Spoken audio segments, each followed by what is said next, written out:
Abaana abadde bagenze okuvuba mu kidiba kya James Ntambi Erweza mu munisipaali y'e Mukono bagudde ku mulambo gw'omuvubuka. Okwetegereza omulambo gw'omusajja ono nga tamanyiddwa mu kitundu. Ekisinze okwewuunyisa abatuuze y'engeri omulambo guno gye gwatuuse mu kidiba ky'ebyennyanja kino kuba kikuumibwa. Owa embeera nze nkanzeemu okulaba omuntu munaye nga ne waayise tetumanyiwo bayayiseewo bayayiseewo. Naye wano ndabyewo engeri y'ekituli awo, ndabye n'abakyala nga bayita omwo munda omwo, ndabyewo mwe bava omwo we batya waliwo ekituli mu mwala awo. Nze nga oba yadde ayiseemu bw'ati nga azze kuwuga. Tuzze kawungezi ssaawa nga nze zze ssaawa 12 nesanga awo omusajja ng'afudde naye twagala kumanya mu feesi kubanga tuyinza okubeera wano eno nga tumumanyi, tuyinza okubeera wano nga tetumumanyi. Kati twagala kumanya ddala wa kuno ku kyalo oba avudde wabbali. Ebijambiya ennaku zino ebitambula juzi bakamala okutematema omusajja eri Erweza nga ku Mayirungi Kataafe. Ayomwe Jennifer Lubowa nga yatwala ebyokwerinda mu Lweza Cell ayise poliisi okunyuulayo omulambo guno wabula mu kugujjayo gubadde gulaga tigwandiba nga gumazeemu ennaku. Obuzibu obwo butukanze nnyo nga abatuuze b'e Lweza. Tetumanyi omufu ono agidde atya kubanga omwami ono Profesa yakola ekikomera yonna yatolodde awakaawe.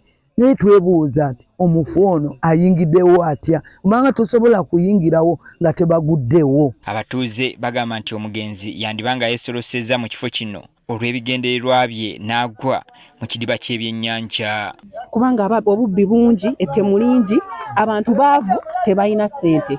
Oli ayinza okuba yabadde azze kubba bunnaye ebyennyanja mu kifo ky'omuntu omulala ate abalala bayinza okuba bazze nga bamulese bulesi ne bamusuulawo awo kwagala okutattanya bizinesi y'omuntu kubanga kati kino kifo kinene. Amateeka agaliwo oba yateekako ekikomera tukkirizayo omuntu yenna kuyingira mu kikomera muno era twewuunyizza okulaba ono ng'ali munda wano. Yazze oba kuwuga buwuzi oba balesemesi ne bamusuula mu busuuzi kanaffe tukyewuunyizza.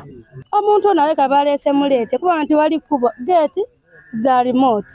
Alabika yaleetebwa buleetebwe ne bamusuula mu mwala guno. Oba yabuuse kikomera bye tategeera byonna. Amannya bampita Bamashoni. Bano bagamba obumenyi bw'amateeka bweyongedde nnyo mu kitundu kyabwe olw'ebyokwerinda okuba ebinafu. Ababbi we bali okusinga tulina bano abatambula abatambulira ku booda ku pikipiki babeerawo abantu 3 naye babeera n'ebijambiya ne batemula abantu baffe. Naye tetumanyi abantu abo bavawa naye ku buseera ekyo obudde lwaggulu awo kutandika ku ssaawa 1, 2, 3, 4 we babeera nga batambula ne pikipiki babeera abantu 3. Kigongo Ibrahim nga yakulembera abavubuka mu kitundu kino asabye abantu ababuliddwako omuntu waabwe okwatagana ne poliisi kuba ayinza okuba nga yoono. Buli omu waali agumye munne n'abali eyo ababuliddwako abantu baabwe emufube okunoonya abantu bammwe abaabuze kulw'ensonga omuvubuka ali mu myaka 22 wa Kiwago ali mu vesti n'empale eya bbulaka. Kulw'ensonga eyo abatuuze b'e Mukono mwenna omulambo twagusanze Erweza buli omu waali anoonye ku munne tubadde mu bikujjuko n'abaakoze ddiru ne zigaana bannammwe ne babulako mu banoonye kubanga baleese muleese.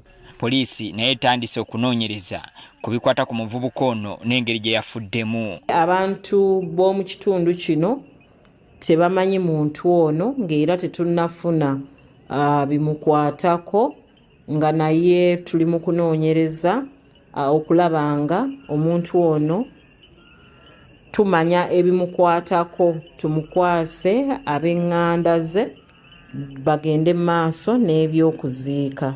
Omulambo gugiddwayo ne gutwalibwa mu ggwanika okwongera okwekebejjebwa.